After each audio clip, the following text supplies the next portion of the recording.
Hi hello ನಮಸ್ಕಾರ ಸ್ನೇಹಿತರೆ. ಝಾನ್ಸಿ ಬದುಕಲ್ಲಿ ಹೊಸ ಹೀರೋ ಎಂಟ್ರಿ ಆಗ್ತಾ ಇದೆ. ಇದಕ್ಕೆ ರಾಘು ಝಾನ್ಸಿ ಅಮ್ಮನ ಕಾಪಾಡಿ ಮನೆಗೆ ಕರ್ಕೊಂಡು ಬಂದೇ ಬಿಟ್ರೆ ಏನಾಯಿತು, ಏನು ಕತೆ, ಇದು ಎಲ್ಲವನ್ನ ಕೂಡ ತಿಳ್ಕೊಬೇಕು ಅಂದರೆ ಈಗಲೇ ನಮ್ಮ ಈ ಚಾನಲ್ನ ಸಬ್ಸ್ಕ್ರೈಬ್ ಮಾಡಿ, ಹಾಗೆ ಒಂದು ವಿಡಿಯೋವನ್ನು ಪೂರ್ತಿಯಾಗಿ ನೋಡೋದನ್ನು ಯಾವುದೇ ಕಾರಣಕ್ಕೂ ಕೂಡ ಮರಿಬೇಡಿ.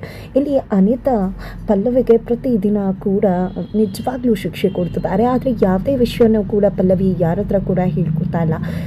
ಇತ್ತ ಕಡೆ ಝಾನ್ಸಿಯನ್ನು ಕಿಡ್ನಾಪ್ ಮಾಡಿದ್ದು ಅನಿತಾನೇ ಅಂತ ಹೇಳಿ ರಾಘು ಅಂದ್ಕೊಂಡು ಅನಿತಾ ಮನೆಗೆ ಹೋಗಿದ್ದೆ, ಆಕೆಯ ಮೇಲೆ ನಿಜಕ್ಕೂ ಕೂಗಾಡಿರ್ತಾರೆ. ಯಾವುದೇ ಕಾರಣಕ್ಕೂ ನಿನ್ನನ್ನು ಸುಮ್ಮನೆ ಬಿಡುವುದಿಲ್ಲ ಅಂತ ಕೂಡ ಎಚ್ಚರಿಸಿರ್ತಾರೆ. ಆದರೆ ಒಂದು ಕ್ಷಣ ರಾಮಾಚಾರಿ ಮತ್ತು ಚಾರು ಸೇರಿಕೊಂಡು ಝಾನ್ಸಿನ ಕಿಡ್ನಾಪ್ ಮಾಡಿದ್ದು ಅನ್ನೋ ವಿಷಯ ಇಲ್ಲಿ ರಾಘುಗೆ ಗೊತ್ತಾಗ್ತಿದ್ದಾಗೇ ಅನಿತಾ ಹತ್ರ ಕ್ಷಮೆ ಕೇಳಬೇಕು ಅಂತ ಅನ್ಕೋತಾರೆ. ಹಾಗಾಗಿ ಅನಿತಾಗೆ ಕಾಲ್ ಮಾಡ್ತಾರೆ.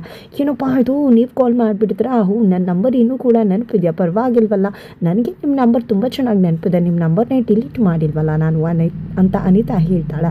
ನಿಮ್ಮ ಹತ್ರ ಸಾರಿ ಕೇಳಬೇಕು ಅಂತ ಕಾಲ್ ಮಾಡಿದ್ದು ನಾನು ಅಂತ ರಾಘು ಹೇಳ್ದಾಗ, ಏನು ನೀನು ನನ್ನ ಹತ್ರ ಸಾರಿ ಕೇಳಬೇಕು ಅಂದ್ಕೊಂಡಿದ್ಯಾ ಅಂತ ಹೇಳಿ ಅನಿತಾ ಹೇಳ್ತಾರೆ. ಹೌದು, ನಾನೇ ನಿಮ್ಮ ಹತ್ರ ಸಾರಿ ಕೇಳಬೇಕು ಅಂತ ಅಂದ್ಕೊಂಡಿದ್ದು, ಯಾಕಂದರೆ ಅವತ್ತು ತಿಳಿದೆ ನೀವೇ ತಪ್ಪು ಮಾಡಿದ್ರಾ ಅಂತ ಅಂದ್ಕೊಂಡು ಝಾನ್ಸಿನ ಕಿಡ್ನಾಪ್ ಮಾಡಿರೋದು ನೀವೇ ಅಂದ್ಕೊಂಡು ನಿಮ್ಮ ಹತ್ರ ಬಂದು ನಾನು ಕೂಗಾಡ್ಬಿಟ್ಟೆ.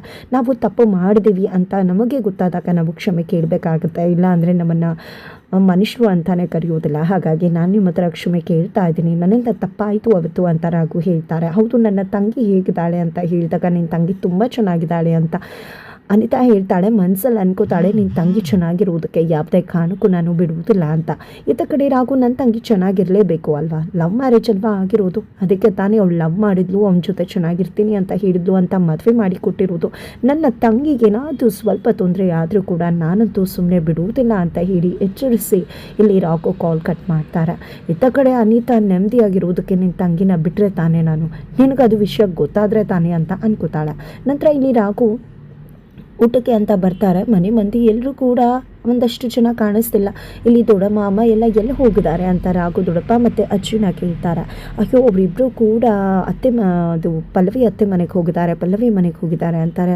ಅವ್ರ ಮನೆಗೆ ಹೋಗೋದಾ, ಯಾಕೆ, ಚೆನ್ನಾಗಿ ಕಾಣಿಸುತ್ತೆ ಅದು, ಸುಮ್ಮನೆ ಕಾರಣ ಇಲ್ಲದೆ ಹೋಗೋದು ಚೆನ್ನಾಗಿ ಕಾಣಿಸೋದಿಲ್ಲ ಅಂತ ಅನಿಸುತ್ತೆ ನನಗೆ, ಅಜ್ಜಿ ನೀವಾದರೂ ಹೇಳಬೇಕಾಗಿತ್ತಲ್ವ ಅಂತ ರಾಘು ಹೇಳಿದಕ್ಕೆ, ಅಯ್ಯೋ ಕಾರಣ ಇಟ್ಕೊಂಡೇ ಹೋಗಿದ್ದಾರೆ ಕಣೋ ಅವ್ರ ಮನೆಗೆ, ಮಗಳನ್ನ ನೋಡಬೇಕು ಅಂತ ಹೇಳಿ ಚಕ್ಲಿ ಉಪ್ಪಿಟ್ಟನ್ನು ಮಾಡಿಕೊಂಡು, ಅವರ ಬೀಗರಿಗೆ ಮೊದಲೇ ಹುಷಾರಿರಲಿಲ್ಲ ಅಲ್ವಾ, ಕೆಳಗಡೆ ಬಿದ್ದಿದ್ರಲ್ವ, ಹೀಗೂ ನೋಡಿರ್ಲಿಲ್ವಲ್ಲ, ಅವರನ್ನು ಕೂಡ ನೋಡ್ಕೊಂಡು ಬರ್ತೀನಿ ಅಂತ ಹೇಳಿ ಹೋದರು ಅಂತ ಹೇಳ್ತಾರೆ ಅಜ್ಜಿ. ಅಷ್ಟರಲ್ಲಿ ಹೇಗಿದ್ದಾಳು ನನ್ನ ತಂಗಿ ಅಂತ ಹೇಳಿ ರಾಘು ಅನ್ಕೋತಿರ್ತಾರೆ. ಅಷ್ಟರಲ್ಲಿ ಮಂಜುಳಮ್ಮ ಮತ್ತು ದೊಡ್ಡಮ್ಮ ಇಬ್ಬರು ಕೂಡ ಮನೆಗೆ ಬರ್ತಾರೆ. ಹೇಗಿದ್ದಾರೆ ನೋಡ್ಕೊಂಡು ಬಂದ್ರ ಅಂದಾಗ ನೋಡ್ಕೊಂಡು ಬಂದ್ವಿ, ಆದರೆ ನನಗೆ ಯಾಕೋ ಪಲ್ಲವಿ ನಮ್ಮ ಹತ್ರ ಸತ್ಯ ಮುಚ್ಚಿರ್ತಿದ್ದಾಳೆ ಅನ್ನಿಸ್ತದ, ಕೇಳಿದ್ರೆ ನಾನು ತುಂಬ ಚೆನ್ನಾಗಿದ್ದೀನಿ, ಎಲ್ಲರೂ ನನ್ನನ್ನು ತುಂಬ ಚೆನ್ನಾಗಿ ನೋಡ್ಕೋತಿದ್ದಾರಾ ಅಂತ ಹೇಳ್ತಿದ್ದಾಳೆ. ಆದರೆ ಮನಸ್ಸಲ್ಲಿ ಏನೋ ಒಂದು ನೋವು, ಹೇಳ್ಕೊಳಕ್ಕಾಗ್ದಿರೋ ನೋವು ಇದೆ ಅಂತ ನನಗೆ ಅನ್ನಿಸ್ತು ಅಂತ ಹೇಳಿ ಮಂಜುಳವರು ಹೇಳಿದಾಗ, ಅಯ್ಯೋ ಈ ರೀತಿ ಹಾಗೆ ಇರಬೇಕಲ್ವಾ, ತನ್ನ ಗಂಡನ ಮನೆ ವಿಷಯನ ಸಣ್ಣದನ್ನು ಕೂಡ ತವ್ರ ಹತ್ರ ಹೇಳ್ಕೊಂಡ್ರೆ ನಿಜವಾಗ್ಲೂ ಅದೆಲ್ಲ ಚೆನ್ನಾಗಿ ಕಾಣಿಸೋದಿಲ್ಲ. ಮೊದಲು ನನ್ನ ತಂಗಿ ಸ್ವಾರ್ಥಿ ಆಗಿದ್ಲು, ಆದರೆ ಈಗ ನನ್ನ ತಂಗಿ ನಿಸ್ವಾರ್ಥಿ ಆಗಿದ್ದಾಳೆ. ಖಂಡಿತ ಅವಳ ಬದುಕು ತುಂಬ ಚೆನ್ನಾಗಿರುತ್ತೆ, ಒಳ್ಳೆಯವರ ಬದುಕು ಯಾವತ್ತೂ ಕೂಡ ಒಳ್ಳೆಯದಾಗೇ ಇರುತ್ತೆ, ನೀವೇನು ಯೋಚನೆ ಮಾಡಿಬಿಡಿ ಚಿಕ್ಕಮ್ಮ. ಖಂಡಿತವಾಗ್ಲೂ ಸಣ್ಣ ಪುಟ್ಟ ವಿಷಯಗಳು ಏನೇ ಇದ್ರೂ ಕೂಡ ಅವಳೇ ಬಗೆಹರಿಸ್ಕೋಬೇಕಾಗತ್ತೆ, ಏನೇ ಇದ್ರೂ ಅವಳೇ ಬಗೆಹರಿಸ್ಕೋತಾಳೆ ಅಂತ ದೊಡ್ಡ ವಿಷಯ ಇದ್ದರೆ ಖಂಡಿತ ನಮಗೆ ತಿಳಿಸ್ತಾಳೆ, ನೀವೇನು ಯೋಚನೆ ಮಾಡಿಬಿಡಿ ಅಂತ ರಾಘು ಸಮಾಧಾನ ಮಾಡಿದಾಗ ಈ ಕಡೆ ಅಜ್ಜಿ ಕೂಡ ಅದನ್ನೇ ಹೇಳ್ತಾರೆ. ಈ ಕಡೆ ಝಾನ್ಸಿ ಮನೆಯಲ್ಲಿ ಅವರ ಅಮ್ಮನ ತಿಥಿ ಕಾರ್ಯ ಇದೆ, ಬಟ್ ಅದಕ್ಕೆ ಯಾವುದೇ ಕಾರಣಕ್ಕೂ ಸಂಪತ್ ಕುಮಾರ್ ಅವರು ಒಪ್ಕೋತಾ ಇಲ್ಲ. ಯಾಕಂದರೆ ಅವ್ರಿಗೆ ತನ್ನ ಸೊಸೆ ಬದುಕಿದಾಳೆ ಅನ್ನೋ ವಿಷಯ ಗೊತ್ತಿದೆ. ಹಾಗಾಗಿ ತನ್ನ ಸೊಸೆಗೆ ತಿಥಿ ಕಾರ್ಯ ಮಾಡೋದನ್ನು ಅವರು ಖಂಡಿತ ಅವಾಯ್ಡ್ ಮಾಡೋಕ್ಕೆ ಟ್ರೈ ಮಾಡ್ತಿದ್ದಾರೆ. ಬಟ್ ಝಾನ್ಸಿ ಮಾತ್ರ ಯಾಕೆ ತಾತ ನನ್ನ ಅಮ್ಮನ ತಿಥಿ ಕಾರ್ಯ ಮಾಡಬಾರ್ದು ಅಂತ ತಡೀತಾ ಇದ್ದೀರಾ ಅಂತ ಹೇಳ್ತಿದ್ರೆ, ಈ ಕಡೆ ಸಂಪತ್ ಕುಮಾರ್ ಅವರು ಬೇಡ, ನನಗಂತೂ ಇಷ್ಟ ಇಲ್ಲ ನನ್ನ ಸೊಸೆ ತಿಥಿ ಕಾರ್ಯ ಮಾಡೋದು ಅಂತ ಹೇಳ್ತಾರೆ. ಆಗ ತುಳಸಿ ಅವ್ರಿಗೆ ಗೊತ್ತಾಗುತ್ತೆ ನಮ್ಮಪ್ಪ ಯಾಕೆ ರೀತಿ ಮಾಡ್ತಿದ್ದಾರೆ ಅಂತ. ಆಗ ಅಪ್ಪ ತಿಥಿ ಕಾರ್ಯ ಮಾಡಲಿ ಬಿಡಿ, ಯಾಕೆ ಮಾಡಬಾರ್ದು ಹಾಗೆ ಹೀಗೆ ಅಂತಾರೆ. ಈ ಕಡೆ ಸಂಪತ್ ಕುಮಾರ್ ಅವರು ಸರಿ ಆಯಿತು ನಿಮ್ಮಿಷ್ಟ ಅಂತ ಹೇಳಿಬಿಡ್ತಾರೆ. ಇಲ್ಲ ಅಂದರೆ ಮಗಳು ಏನಾದರೂ ತೊಂದರೆ ಮಾಡಿಬಿಟ್ರೆ ತನ್ನ ಸೊಸೆಗೆ ಅಂತ ಹೇಳಿ ಅವ್ರಿಗೆ ಭಯ ಶುರುವಾಗ್ಬಿಡುತ್ತೆ. ಈ ಕಡೆ ತನ್ನ ಅಮ್ಮನ ಹೆಸರಲ್ಲಿ ಆಶ್ರಮ ಕಟ್ಟಿಸ್ಬೇಕು ಅಂತ ಝಾನ್ಸಿ ಅಂದ್ಕೊಂಡಿದ್ದಾಳೆ. ಹಾಗಾಗಿ ಇಲ್ಲಿ ಪ್ರಣವ್ ನಾನು ಅದಕ್ಕೆ ಹೆಲ್ಪ್ ಮಾಡ್ತೀನಿ ಅಂತ ಮುಂಚಿತವಾಗಿ ಆ ಒಂದು ಜಾಗದ ಹತ್ರ ಹೊರಟೋಗ್ಬಿಟ್ಟಿದ್ದಾರೆ. ಇಲ್ಲಿ ಝಾನ್ಸಿ ಹೋಗ್ತಿದ್ದಾಗೆ ಸಂಪತ್ ಕುಮಾರ್ ಅವರ ಹತ್ರಕ್ಕೆ ತುಳಸಿ ಬರ್ತಾರೆ. ತುಳಸಿ ಬಂದಿದೆ, ಏನಪ್ಪ ಇನ್ನು ಸೊಸೆಗೆ ಹಾರ ಹಾಕೋದು ತಿಥಿ ಕಾರ್ಯ ಮಾಡೋದು ಇಷ್ಟ ಆಗೋದಿಲ್ಲ ಅಲ್ವಾ. ಖಂಡಿತ ಬದುಕಿರೋರಿಗೆ ಆ ರೀತಿ ಎಲ್ಲ ಮಾಡಬಾರ್ದು. ಬಟ್ ಏನು ಮಾಡೋದು, ದಿವಂಗತ ಅಂತ ಹೇಳಿ ಅವಳ ಮಗಳು ಪಾಪ ಹೇಳ್ತಿದ್ದಾಳೆ. ಬಟ್ ಅದನ್ನು ನೀನು ತಡೆಯೋಕ್ಕೆ ಮುಂದಾಗ್ತಾ ಇದೆಯಾ. ಬಟ್ ಎಲ್ಲ ಕೂಡ ನನ್ನ ಕೈಯಲ್ಲೇ ಇರೋದಲ್ವಾ. ನಾನು ಅಂದ್ಕೊಂಡಾಗೆ ಝಾನ್ಸಿ ಮತ್ತು ಪ್ರಣವ್ ಮದುವೆ ಮಾಡಿಸಿದ ತಕ್ಷಣ ದಿವಂಗತ ಅನ್ನೋದು ಅಳಿಸಿ ಹೋಗುತ್ತೆ. ಆದರೆ ಬದುಕಿರೋರಿಗೆ ಈ ರೀತಿ ದಿವಂಗತ ಅಂತ ಹೇಳುವುದೆಲ್ಲ ಅಪಶಕುನ ಅಲ್ವಾ. ಅದೆಲ್ಲ ಒಳ್ಳೆಯದು ಶಕುನ ಅಲ್ಲ ಅನಿಸುತ್ತೆ. ಒಂದು ಮಾತು ಕೇಳ್ಕೊ, ನೀನು ಏನೇ ಮಾಡಿದ್ರೂ ಕೂಡ ನನ್ನನ್ನು ದಾಟಿ ನೀನು ನಿನ್ನ ಸೊಸೆನ ಕರ್ಕೊಂಡು ಬರೋಕ್ಕಾಗೋದಿಲ್ಲ. ಅದಕ್ಕೆ ನಾನು ಕೊಟ್ಟಿರೋ ಆಫರನ್ನು ಒಪ್ಕೊಂಡ್ಬಿಡು. ಝಾನ್ಸಿ ಪ್ರಣವ್ನ ಮದುವೆ ಮಾಡಿಸು. ಖಂಡಿತ ಮತ್ತೊಂದು ಕ್ಷಣಕ್ಕೆ ನಿನ್ನ ಸೊಸೆನೇನ ಕಣ್ಮುಂದೆ ಇರ್ತಾಳೆ ಅಂತ ಹೇಳಿ ತುಳಸಿ ಹೇಳ್ತಾರೆ. ಅಷ್ಟರಲ್ಲಿ ಝಾನ್ಸಿ ಅಲ್ಲಿಗೆ ಬರ್ತಾಳೆ. ನಾನು ಅಮ್ಮನ ಆಶ್ರಮ ಕಟ್ಟಿಸ್ಬೇಕು ಅಂತ ಅಂದ್ಕೊಂಡಿದ್ದೀನಲ್ವ, ಅಲ್ಲಿಗೆ ಹೋಗ್ತಿದ್ದೀನಿ ಅಂದಾಗ ಖಂಡಿತ ಮೊದಲೇ ಒಳ್ಳೆ ಕೆಲಸನೇ ಮಾಡ್ತಿದ್ಯಾ, ನಿಮ್ಮ ಅಮ್ಮನ ಹೆಸರಲ್ಲಿ 4 ಜನಕ್ಕೆ ಒಳ್ಳೇದಾಗಲಿ ಅಂತ ಸಂಪತ್ ಕುಮಾರ್ ಅವರು ಹೇಳ್ತಾರೆ. ಇತ್ತ ಕಡೆ ಆಲ್ರೆಡಿ ಪ್ರಣವ್ ಆ ಜಾಗಕ್ಕೆ ಹೋಗಿದ್ದಾನೆ ಅಂತ ಹೇಳಿ ತುಳಸಿ ಹೇಳಿದಾಗ ಅವ್ನು ಯಾಕೆ ಹೋಗ್ಬೇಕಾಗಿತ್ತು ಅಂತ ಹೇಳಿ ರಬ್ಬಲ್ ಆಗ್ತಾಳೆ ಝಾನ್ಸಿ. ಅಷ್ಟರಲ್ಲಿ ರಾಘು ಕೂಡ ಅಲ್ಲಿಗೆ ಬರ್ತಾರೆ. ರಾಘುನ ಕರ್ಕೊಂಡಿದ್ದ ಮೂವರು ಕೂಡ ಆ ಒಂದು ಸೈಡ್ ಜಾಗಕ್ಕೆ ಹೋಗ್ತಾರೆ. ಅಲ್ಲಿ ಪ್ರಣವ್ನ ಯಾರೋ ರೌಡಿಗಳು ಕಟ್ಟಾಕಿ ಕಾರ್ಡ್ಸ್ ಆಟ ಆಡ್ತಿರ್ತಾರೆ. ಅಲ್ಲಿ ಪ್ರಣವ್ ಕಿರ್ಚ್ಕೋತಿರ್ತಾನೆ. ತಾತ ಇವರು ನನ್ನನ್ನು ಕಟ್ಟಾಕ್ಬಿಟ್ಟಿದ್ದಾರೆ, ಯಾಕೆ ಈ ಜಾಗದಲ್ಲಿ ಇದ್ದೀರಾ ಅಂತ ಹೇಳಿದ ತಕ್ಷಣ ಅಂದಾಗ ಯಾರು ನೀವು, ನಮ್ಮ ಜಾಗದಲ್ಲಿ ಯಾಕಿದ್ದೀರಾ ಅಂತ ಹೇಳಿ ತಾತ ಝಾನ್ಸಿ ಪ್ರಶ್ನೆ ಮಾಡ್ತಿದ್ರೆ, ನಾವು ಯಾರು ಅಂತ ಗೊತ್ತಿಲ್ವ ತಾತ, ನಾವು ಆಲ್ರೆಡಿ ನಿಮಗೆ ಆಫರ್ ಕೊಟ್ಟಿದ್ವಿ ಈ ಜಾಗ ನಮಗೆ ಬೇಕು ಅಂತ ಹೇಳಿ. ನಾವು ಕೊಟ್ಟಿರೋ ಆಫರ್ಗೆ ನೀವು ಒಪ್ಕೊಂಡು ಈ ಜಾಗನ ನಮಗೆ ಕೊಟ್ಟಿದ್ರೆ ನಿಮಗೆ ದುಡ್ಡಾದರೂ ಸಿಗ್ತಾಯಿತ್ತು.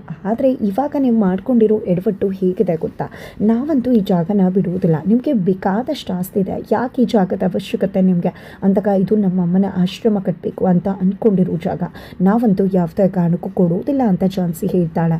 ಇದೇನಿದು ಮುಟ್ಟಾಡ್ತಾನೆ, ಸತ್ತೋಗಿರೋರಿಗೆ ಇಷ್ಟೆಲ್ಲ ಖರ್ಚು ಮಾಡಿಕೊಂಡು ಅವ್ರಿಗೆ ಆಶ್ರಮ ಅಂತೆ ಅದಂತೆ ಇದಂತೆ, ಬುದ್ಧಿವಂತರಾಗಿ ಯೋಚನೆ ಮಾಡಿ ಸುಮ್ಮನೆ ಈ ಜಾಗನ ನಮಗೆ ಬರ್ತು ಕೊಟ್ಬಿಡಿ, ಖಂಡಿತ ಎಷ್ಟು ಬೇಕು ಅಷ್ಟು ದುಡ್ಡು ಕೊಟ್ಬಿಡ್ತೀವಿ ಅಂತ ಹೇಳಿ ರೌಡಿಗಳು ಹೇಳ್ತಾರೆ. ಆದರೆ ಇಲ್ಲಿ ಸಂಪತ್ ಕುಮಾರ್ ಝಾನ್ಸಿ ಯಾವುದೇ ಕಾರಣಕ್ಕೂ ಅದನ್ನು ಕೊಡುವುದಿಲ್ಲ ಅಂತ ಹೇಳಿ ಪಟ್ಟಿಟ್ಕೊಂಡು ಕೂತ್ಕೋತಿದ್ದಾಗ ಇಲ್ಲಿ ರೌಡಿಗಳು ಹೆದರಿಸ್ತಾರೆ, ಬೆದರಿಸ್ತಾರೆ. ಝಾನ್ಸಿ ಮತ್ತು ತಾತನ ಮೇಲೂ ಕೂಡ ಅಟ್ಯಾಕ್ ಮಾಡೋದಕ್ಕೆ ಮುಂದಾಗ್ತಾರೆ.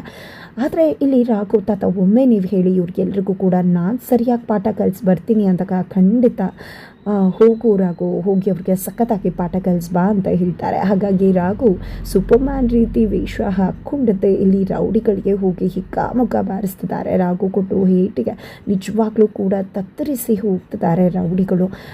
ಈ ಕಡೆ ರಾಘು ಎಲ್ರಿಗೂ ಕೂಡ ಹಿಗ್ಗಾಮುಗ್ಗ ಬಾರಿಸಿದ್ದೆ ರೌಡಿಗಳನ್ನ ಆ ಜಾಗದಿಂದ ಎಲ್ಲರನ್ನೂ ಕೂಡ ಒದ್ದು ಓಡಿಸ್ತಾರೆ. ನಂತರ ಇಲ್ಲಿ ಝಾನ್ಸಿಗೆ ರಾಯ್ ಬಂದಿದೆ, ಯಾರೋ ಒಬ್ಬ ಸೂಪರ್ಮ್ಯಾನ್ ಥರ ಬಂದು ಎಲ್ಲ ರೌಡಿಗಳನ್ನೂ ಕೂಡ ಹಿಗ್ಗಾಮುಗ್ಗ ಬಾರಿಸಿ ಅಲ್ಲಿಂದ ಕಳಿಸ್ಬಿಟ್ರು ಮೇಡಮ್, ಇನ್ನೂ ಆ ಜಾಗದಲ್ಲಿ ಯಾವುದೇ ರೀತಿ ತೊಂದರೆ ಇಲ್ಲ ಅಂತ ಹೇಳ್ತಾರೆ. ಈ ಕಡೆ ಝಾನ್ಸಿಗೆ ಯಾರಿವನು ಅನ್ನೋದು ಕಾಡುಕ್ಕೆ ಶುರುವಾಗಿದೆ. ಹಾಗಿದ್ರೆ ಕೊನೆಗೂ ರಾಘು ಮೇಲೆ ಪ್ರೀತಿ ಆಗುತ್ತಾ, ಆದರೆ ಸೂಪರ್ಮ್ಯಾನ್ ಆಗಿ ಬಂದಿರತಕ್ಕಂಥ ರಾಘು ಮೇಲೆ ಝಾನ್ಸಿಗೆ ಪ್ರೀತಿ ಆಗೋ ಸಾಧ್ಯತೆ ಇದೆ. ಹಾಗಿದ್ರೆ ಏನಾಗುತ್ತೆ ಮುಂದೆ. ಇದರ ನಡುವೆ ಅಲ್ಲಿ ಪಲ್ಲವಿ ಮನೆಯಲ್ಲಿ ಅನಿತಾ ತಮ್ಮ ಅಮ್ಮನ ಒಡವೆಯನ್ನೇ ಕದ್ದಿದ್ದಾಳೆ. ಕದಿಯೋ ಮುಖಾಂತರ ಇಲ್ಲಿ ಅಮ್ಮ ಬಂದು ಒಡವೆ ಕಾಣಿಸ್ತಿಲ್ಲ ಅಂದಾಗ ಪಲ್ಲವಿ ಅಮ್ಮನ ಕೈಲಿ ಕುಟ್ಟು ಕಳಿಸ್ಬಿಟ್ಟಿದ್ದಾಳೆ ಒಡವೆನ. ಚಿನ್ನ ಒಡವೆ ಕೊಟ್ಟರೆ ಅದನ್ನು ಕರಗಿಸ್ಕೊಂಡು ಹೊಸ ಒಡವೆ ಮಾಡಿಸ್ಕೋಬೋದಲ್ಲ, ಇವ್ರಿಗೆ ಒಡವೆ ತಗೊಳ್ಳೋ ಯೋಗ್ಯತೆ ಇಲ್ವಲ್ಲ, ಅದಕ್ಕೋಸ್ಕರ ನಿಮ್ಮ ಒಡವೆನೇ ಕತ್ಕೊಂಡು ಹೋಗಿದ್ದಾರೆ, ಇವಳೇ ಕೊಟ್ಟು ಕಳಿಸಿದ್ದಾಳೆ ಅವರ ಅಮ್ಮನ ಹತ್ರ ಅಂತ ಹೇಳಿ ಅನಿತಾ ಹೇಳಿದಾಗ, ನಾವು ಬಡವರು ಇರ್ಬೋದು ಆದರೆ ಸ್ವಾಭಿಮಾನಿಗಳು ಖಂಡಿತ ಅಂತ ಕೆಲಸ ಮಾಡಿಲ್ಲ ನಾನು ಅಂತ ಪಲ್ಲವಿ ಹೇಳ್ತಿದ್ದಾಳೆ. ಹಾಗಿದ್ರೆ ಏನಾಗುತ್ತೆ ಮುಂದೆ ತಿಳ್ಕೋಬೇಕು ಅಂದರೆ ಮುಂದಿನ ವೀಡಿಯೋಗೆ ವೇಟ್ ಮಾಡೋದನ್ನು ಯಾವುದೇ ಕಾರಣಕ್ಕೂ ಕೂಡ ಮರಿಬೇಡಿ.